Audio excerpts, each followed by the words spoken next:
Okay, now, why do we need the name of Yeshua and His image to connect with our source?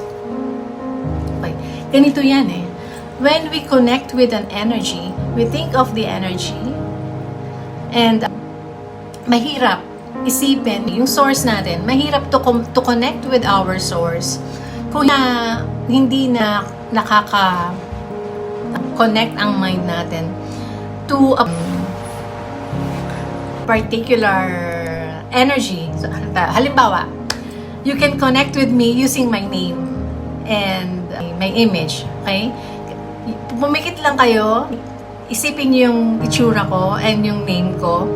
If I am open, okay, if my energy is open, when I am allowing everybody to connect with me, you can really connect with me and deplete me of my energy. Okay? Get my energy from me. Pero imagine niyo, you want to absorb energy pero hindi niyo alam kanino kayo ko-connect. Right? Hindi tayo pwedeng kumonect kahit kani-kanino lang. Kasi when we connect with an energy, we yoke with that energy, we become one with that energy, and kung anong meron yung energy na yon at anong meron ng energy ka, pwedeng maghalo. Ako, I am divulging sa inyo yung secrets ng mga healers, okay? Ang totoo niyan, when we connect with each other energetically, naghahalo ang energy natin. Kaya nga, di ba sabi ko kanina, limited ang kakayanan ko to heal kasi I am in the physical. Tapos, pagka pinakonect ko yung mga tao sa akin, kung anong meron silang attachments sa energy nila, pwede kong makuha. Okay? Pero sila, dahil ako, malinis na yung energy ko, nag-heal na ako, ang makukuha nilang energy is malinis. Pero ako, mahihirapan kasi ang payagan kong mag-connect sa akin is an energy na meron pang mga attachments. Kumbaga, meron pang mga sakit-sakit, ganyan, and pwede ko yung makuha. Now, ang kagandahan ng gagamitin natin si Yeshua to connect with our source, siya mismo, sinabi niya in the scriptures, my burden is light. Ibig sabihin, wala siyang mga pampabigat sa energy niya, wala siyang mga attachments, kaya sinabing pure ang energy niya. Okay? And ang sinabi rin doon na kung ano daw ang Father, yun din siya. Meaning, kung ano yung source, yun din siya. Okay? Tayo, ganun din. No, originally, kung ano yung source, ganun din tayo originally. Kaya nga lang in our human experience, we got these attachments. Kaya nabago yung energy natin. Nagkaroon na tayo ng mga blockages. So, right now, yung energy natin is not one with our source. Pero si Yeshua, totoo yung sinabi niya na kung ano daw yung Father, yun din siya. So, connecting with Yeshua is exactly the same as connecting with our source. So, when we meditate and when we use the name and image of Yeshua, we are connecting directly with our source. Maraming pwedeng ma-intriga dyan, maaaring pwedeng ma-trigger, mag-question, kasi maraming natitrigger sa name ni Yeshua.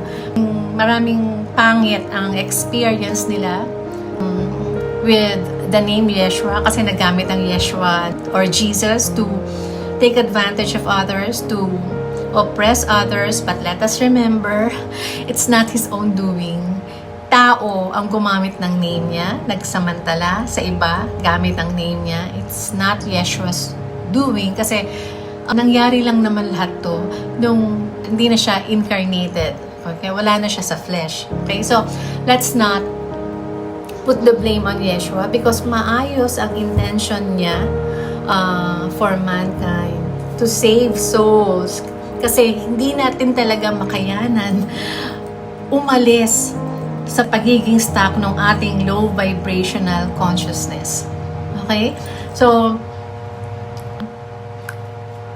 in summary, okay, like I said, meron tayong original patterns sa nervous system natin, na ang patterns na yon, they are supposed to allow us, to move us, to create a beautiful earth.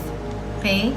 But, nung hindi pa tayo binigyan ng higher consciousness, nasanay tayo sa animal instinct, sa animal ways, ang gamit lang natin ay mga low vibrational patterns.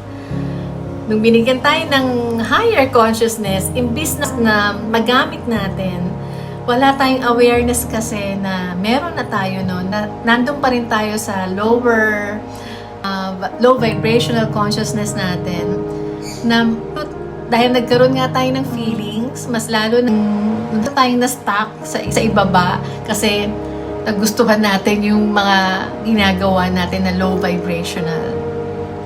And that created problems for our nervous system kasi yung nervous system natin na maganda, pumangit ng pumangit. And we are now in this situation na ang mga tao hirap na ang isip, gumi-give up na ang mga tao, kaya naman ng higher beings hindi tumitigil sa paggamit ng incarnated beings to show others. Ay, naiyak tuloy ako. To show others the way. Ay, naiyak ako.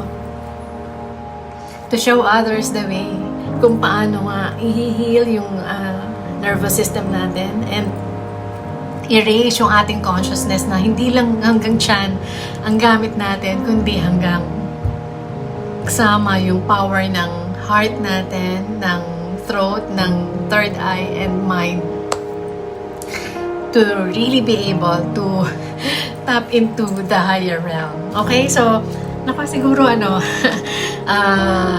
and to do that, to heal our energy and raise our consciousness, we will be using the energy of our source by connecting with it using the name of Yeshua.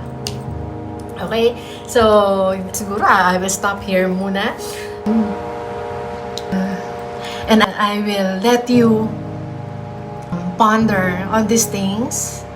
Sana na sabi ko sa inyo ng maayos and bigyan ko muna kayo ng time na namnamin lahat ng sinabi ko, and then we will go to the next video wherein I will show you a few steps on how to heal and raise your energy. Okay? Meanwhile, I send you love, light.